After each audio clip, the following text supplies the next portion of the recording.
It is so good to see you in person, Peter. Thank you for being here. I want to start with what it means to be constructive, but not necessarily over your skis enthusiastic and buying in. Well, I think that there are two things in terms of the context here. One of them is absolutely the backdrop, I think, from a cyclical perspective is positive stocks. You know, if we look historically at times when we've had a soft landing, and that's been our expectation for a long time, and interest rates coming down, stocks tend to do well. But, of course, they've already done better than they would have normally done running into this interest rate cutting cycle. I mean, if you look this year alone, the S&P has had one of its best years since the late 1920s, and even that doesn't really fully reflect the scale of the rally we've seen because it didn't start at the beginning of this year. It began in October last year. So we have high valuations, a lot of good news is priced in. I think the setup is positive, but at the index level, we don't expect to see huge rises. What we're looking for is broader returns and a focus on diversification to improve risk-adjusted returns. So that's really what we're looking to do. Are you basically making the argument, Danny's point about the AI cycle that has infused a lot of optimism across Wall Street, that you think that maybe people are overplaying the further gains that some of the AI behemoths can make, and that really now it comes down to understanding the application across sectors? Yeah, I think that the AI story is real, and there's good reason to be optimistic about productivity gains. But the main players in this space, which are, of course, huge in the index, have record high concentration in the US market. They're now spending vast amounts of money on capex, and therefore their future growth rates are likely to moderate relative to other parts of the market. And indeed, if AI is going to be as revolutionary as the optimists hope, then there are other parts of the market that are also going to benefit and participate in that. And I think this is another reason to expect some broadening out of market returns, and also a reason to be a little bit more diversified so that you're less focused on very, very concentrated positions within the market in the US, or indeed even in the US market, which is now so dominant in the global index. You have seen instances where investors have tried to pick through this market and say, okay, what else is going to benefit from AI? Utilities was another obvious example of this. What is being left out? What should also rally in this broadening if it is based on artificial intelligence?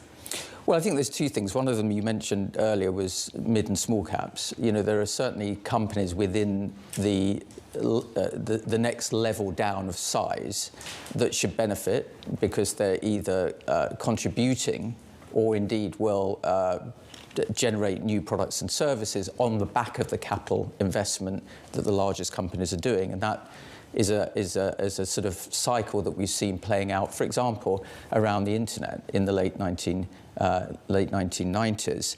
But I also think that we have a symbiotic relationship now between large cap tech and infrastructure and energy, because, of course, these companies, to realize their ambition, are going to need to see huge amounts of increased energy production, more electrification, so that other parts of the market will be part of that process. And many of these have been left behind in the rally that we've seen in the last year. And that's another reason to look a little bit more broadly, I think. Well, so another one of the reasons that you point to is why this rally can continue, or at least the drawdown will be limited, is central banks. You said that they should buffer, that they will buffer shocks.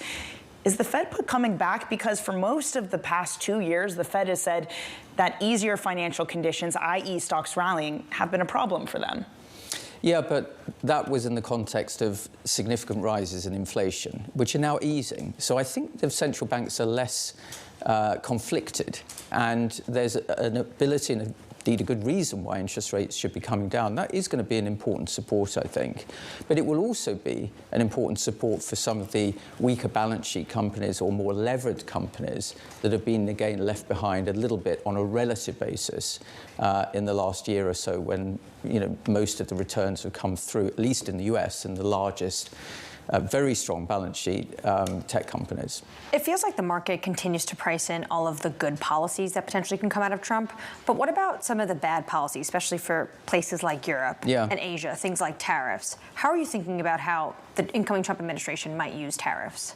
Well, I think there's two aspects to this. There's the tariffs themselves, which are going to have a more negative impact, particularly on parts of Asia and Europe, depending on how and to what scale they're applied. And then also there's the inflationary impact that those will have in the US as well, which may moderate the extent to which at least long-term interest rates can come down. That's a risk for the market, given the current valuation. Our own view is that, at least in Europe, we will see more targeted tariffs, particularly on the auto sector. I think that is priced in. There is weak growth anyway in Europe.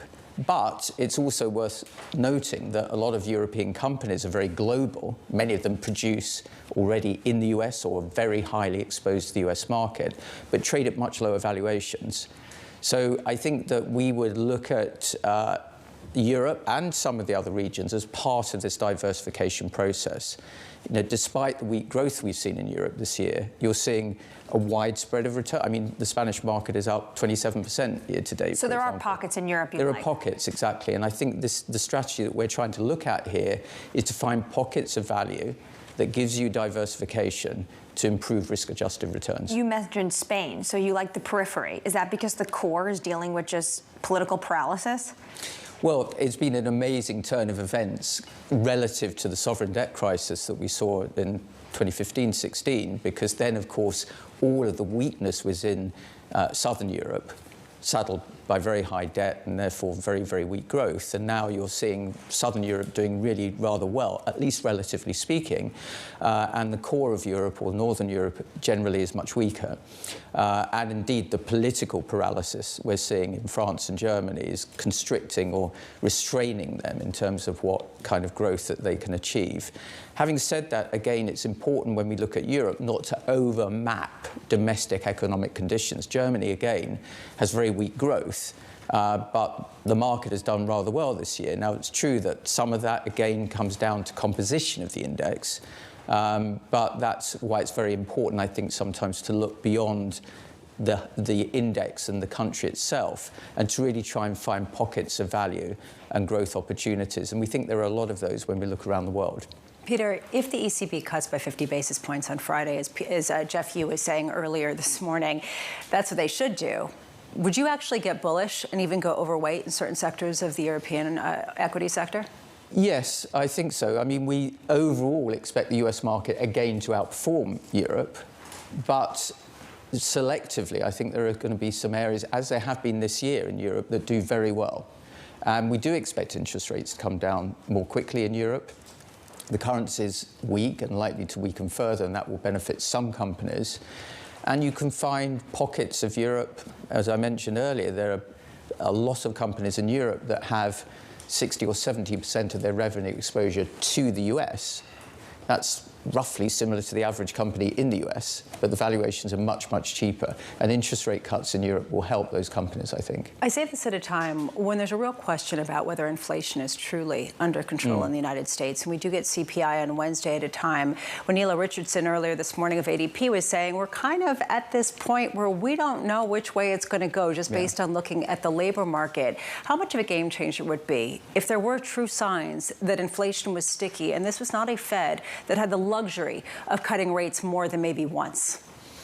I think it is important, again, to recognise that we're coming out of a decade or more of unusually low inflation and, more importantly, extraordinarily low interest rates. Most countries have policy rates at zero or even in Europe below zero.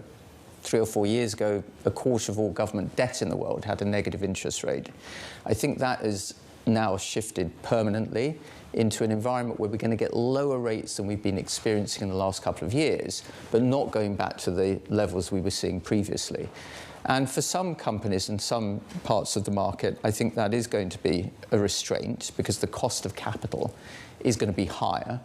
But that's also a reason, I think, to focus on quality companies with stronger balance sheets, with good business models that are well diversified, because I think many of those are going to create good compound growth over time for investors.